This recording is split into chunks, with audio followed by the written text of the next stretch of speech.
സംസ്ഥാനത്ത് പോളിംഗ് ശതമാനത്തിലെ കുറവിൽ ആളിക്കത്തി വിവാദം. ഗൂഢാലോചന ആരോപിച്ച് പ്രതിപക്ഷം രംഗത്തെത്തിയതോടെ വിവാദം തുടരുകയാണ്.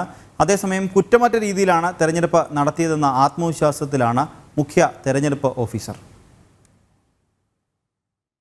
തെരഞ്ഞെടുപ്പ് കഴിഞ്ഞ് രണ്ടാം നാളിലും വോട്ടിംഗ് ശതമാനത്തിലെ കുറവ് ചർച്ചയാവുകയാണ്.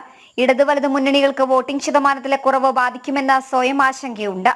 ആ ആശങ്ക തെരഞ്ഞെടുപ്പ് കമ്മീഷന് മേൽ ചാരി രക്ഷപ്പെടാനാണ് കോൺഗ്രസ് ശ്രമം.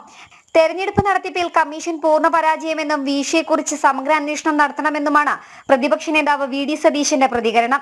ഗൂഢാലോചനയും കമ്മീഷനെ സംശയനിഴലിൽ നിർത്തുകയുമാണ് മറ്റ് UDF നേതാക്കൾ. അതേസമയം വിഷയത്തിൽ പ്രതികരിച്ച മുഖ്യ തെരഞ്ഞെടുപ്പ് ഓഫീസറും കഴിഞ്ഞ ദിവസം രംഗത്തെത്തിയിരുന്നു. കുറ്റമറ്റ രീതിയിൽ തെരഞ്ഞെടുപ്പ് പ്രക്രിയ പൂർത്തിയാക്കിയ ആത്മവിശ്വാസത്തിലാണ് മുഖ്യ തെരഞ്ഞെടുപ്പ് ഓഫീസർ സഞ്ജയ് കൌൾ. അതേസമയം വോട്ട് ചോർച്ചയിലെ ആശങ്കയും പോളിംഗിലെ കുറവും ഇടത് വലത് മുന്നണികൾക്ക് ആത്മവിശ്വാസം കെടുത്തുന്നുണ്ട്. ജനം, തിരുവനന്തപുരം.